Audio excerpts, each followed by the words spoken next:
Hello friends, welcome to another EOBeam C# scripting and parametric modeling tutorial. In this occasion, I just wanted to show you a setup with C#, SQL Server, and ASP.NET Core project that I just made. The goal of this application is to retrieve Revit data into a web page and use a simple C# command to take data from the model and put it in a database on a web server and then retrieve the data from that database to the web page. Here we are in my webpage, eobeam.com. I decided to empty the template that I have published in there, and I will be using the website for displaying the information. And let me show you that this is actually the website. I'm going to search in Google eobeam.com. We're going to search for it, and here is my website. I am just doing this to show you that we are live on the internet. I am not using a dummy database on my computer. We are actually in a website. And I have this website linked to a database on the hosting service that I am trying, that it's smarter smarter ASP.NET hosting service. So let's go right onto the test. Let me show you. Here I'm going to delete these walls. Here I have a Revit project open. I will create 2 walls, and I'm going to set a custom height for these walls. So we have here a first wall that has 4,722 millimeters, and the other one has 1,835 millimeters. And when I run the script in C# that I have located with the Revit add-in manager, and I run it, I get a task dialog that says the height of these 2 walls. But the interesting thing is that these dimensions are immediately compiled and are immediately saved to the database and displayed in my website. So you can imagine the power of these kind of scripts. We can do any kind of BIM management marvels with these kind of scripts. And let me show you, I am right now connected to the server through the SQL Server management tool. I don't remember right now how it is exactly called. But this allows me to track what is in the database. And here you can see I have 2 walls with their specific ID and their heights. And to this database that is in my hosting is that I am connected with the website. And even let me show you. I'm going to open the SQL Server Management Studio, and I'm going to delete what is in the database. This is simple SQL language. I'm going to run this script. I'm going to press F5 to run it, and it says I have 2 rows affected. And when I try to retrieve what is in the database, I found that everything is empty. And when I reload my web page, I don't have data, because the database is empty. So this is awesome, really. And let me show you a bit more. I'm going to delete this couple of walls, and I'm going to create now a bunch of walls, all of them with the same height. And I'm going to run the script again. Let's run the script. Run it, and I have here a list of walls. I'm going to close. I'm going to open the website again. I'm going to reload it, and here you see I have 9 walls, I think, and it is perfect. I can go to the SQL Server management tool and check for the database, and there are the walls. This tool is simply awesome. I don't finish to marvel of the power of this tool. So let me show you briefly what I am doing in the C# command. Here I have the simple boilerplate of the Revit external command. You already know this probably. If you don't know this boilerplate, you can go to my GitHub account. You can go to github.com and go to search for EOBIM, and there you will find one user with that name. That's me. And there I have a pinned repository. You go to the first one, and in the bottom of that there is a whole tutorial, but in the bottom you have the boilerplate that I use to start with the external command code projects that I do. So let's go back to the code.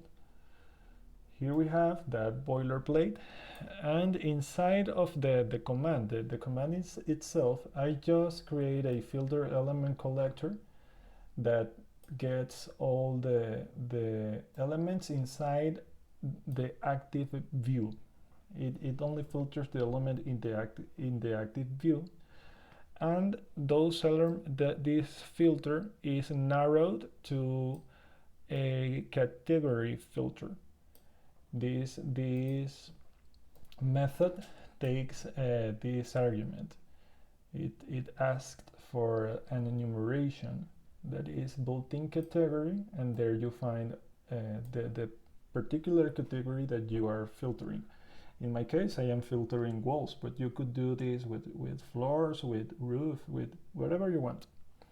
And then I create the task dialog that you see when I when I execute the command. Then what I do is a for loop. Here I get all the walls, right? If I have 10, I have 10 elements in the list. And then I run a for loop. This for loop will repeat the command for every element that is in the collector. I say here, repeat the command as long as the counter is minor than the total amount of element in the collector. And then I create a variable, I'm sorry, not a variable. Here I take the task dialog, and I start to add a string with the current element, and then I say that the next element will be in the next line. I make here a new line, and this is repeated for every element. So I will have all the elements in the task dialog, and then I store the name. I store a string for printing the name of the wall and the height. I take the element in the collector, all the elements. I narrow this search to the element of the current iteration. In the for loop, I take that element. I look for its parameters with the lookup parameter function. I find this specific parameter that is built into the Revit family. You could search any parameter you want, And then I ask the function, I use this function to get a string from this lookup parameter, and I add another string that says millimeters, so I can read 8,000 millimeters. You could do this also with meters, with feet, with the unit that you are working on. And next, I am going to start. I'm going to start a connection string. Here, I do. I'm using ADO.NET. ADO.NET, I understand that is the cleanest way to connect to a SQL server, a SQL database. I can guess that it's not the preferred way right now, but I like simple and clean code. So I am using ADO.NET. And in order to be able to use ADO.NET, I had to download a NuGet package. That NuGet package I'm going to show you. I'm sorry, that is in the web project that I have to use the NuGet package. In order to use ADO.NET, I had to put in this using statement that says system.data.sql client. This is ADO.NET. This is part of it, at least. This is ADO.NET. And this namespace gives me the classes for connecting with the database. So I create a SQL connection. I say new SQL connection, and I pass in the connection string. As you may know, the connection string, you can find it in connectionstrings.com. This website is very old. Many people recommend it. And here you find any kind of connection string that you need. I am going to look for SQL Server. And here I am going to look for SQL Server in .NET Framework. That is the framework that Revit uses. And inside of SQL Server and .NET Framework, I'm going to use SQL Server 2019. Why? Because this is the server of my hosting. This is the year of the server in my hosting.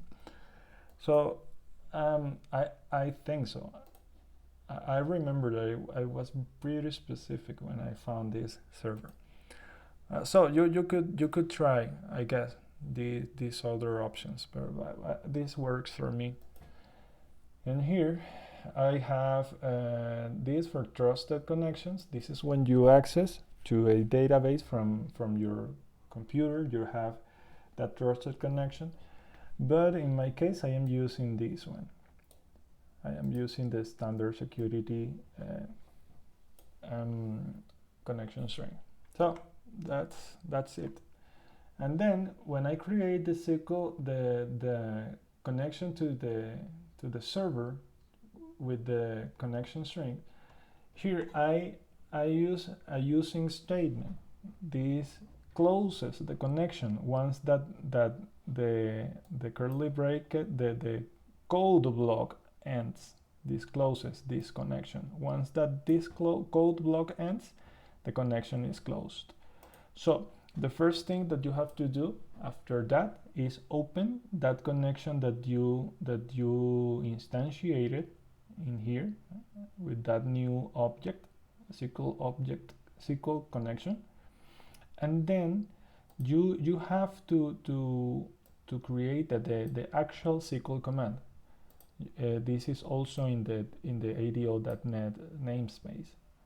That namespace that is called system.data.sql client. So we go over there again. We create a SQL command type variable, and we instantiate it, and we pass in a string, the string that has the actual SQL command. Let me show you here. I just insert into the table that it's called construction items. I insert two fields. I insert the item and I insert the height of the wall. These are the columns that I have in my table in the database. And I insert these values, element name and element height. You can remember that these values are the ones that I just showed you here. Element name, this is a string, and element height. This gets the height from the lookup parameter function, and it gets it as a string. So here I have a generic name, and here I have the particular height. So very good so far. And I have for this object that represents the SQL command, it takes two arguments. It takes first a string that is the actual SQL, and second it takes the connection that it's going to use to execute this SQL command, and here it is. And then I'm going to create another a nested using statement, a using statement inside a using statement. That using statement will instantiate a SQL data reader. This is for displaying data. Displaying data inside of Revit. Also, I was playing with it a while ago to display Revit data. But I also am doing this to create this reader variable that allows me to iterate through each element in the for loop. Remember that all of this is happening inside of a for loop. Remember that we are inside of a for loop, and my mouse is like a bit slow.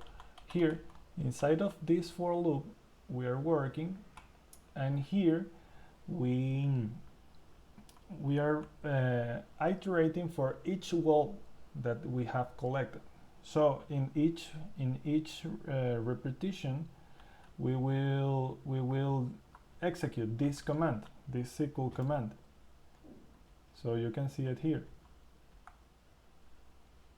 We will execute this SQL command. So this is great. And then it will save in the database. It will save in the database the new wall. And I finish this command showing the task dialog. And finish with this return statement that is mandatory in external commands. And on the web project, look what I have. I only have two important things in here, I think. Over here, the only two things that I will say that are really crucial are the package. I had to install a NuGet package. Why did I have to install a NuGet package? Because here in a web project you cannot call a namespace. For example, I want to call the database with ado.net. So I need the system.data.sql client namespace, but I cannot call it from a .cs HTML file. I cannot do that. I'm sure I can do it from another file and route it back, but for this exercise I just wanted to do it from the actual CSHTML page. So what I did was to install a NuGet package. I think that I hit right click and I hit here manage NuGet package, and I browsed for system that data that SQL client, and I found it here. I installed it. That downloads the software, the code, what the libraries for this particular project, and I can then call it. But looking here, what I have to do to call it, I have to call it completely from the namespace to the class that I want. I have to call system.data.sql client.sql connection. And practically here what I do is to repeat the code that I did in the other script, in the script for Revit, for the external command for Revit. I created the connection, I instantiated this class in a connection object, I opened the connection, and then inside of a using statement I run a SQL command, and here you can see it. This is the command. It's very simple. Select everything from the table using that connection that I just created with the connection string that is over there, and then I executed the reader to retrieve data, and I said, while you can advance what this does, what this function read from the SQL data reader name SQL client namespace does, what this function does is to move a step further in the list that it retrieves from the SQL command. I run the SQL command that takes everything from construction client items, and then I start to move on, and remember that this is a loop, this is a while loop, so this repeats for each item. And then what this does is that it creates it retrieves a text for this extension, for this .cs HTML with this function. This is very important. Write literal. I can write here to CS HTML, and I here create a variable that is a string. It is a paragraph with two parts, a part that is not with a underline style, and a second part that is underlined. So this is how I get this result in my website. This is how I get the result. Let me see. Right again. Here we have the result in the database. I'm going to delete everything again so we can see the process once again. Here we have the table empty. Again, let's go to Revit and let's create more walls. Wall over here, over here, over here, over here, over here, and run the command again. Run it. Okay, now we have many walls. Close it and go to the website again, and here there are all our walls. So this is everything for today. I hope that you really enjoyed this tutorial. I think that this tool is so powerful, and I hope that you can enjoy it and also use it in your project. Cheers.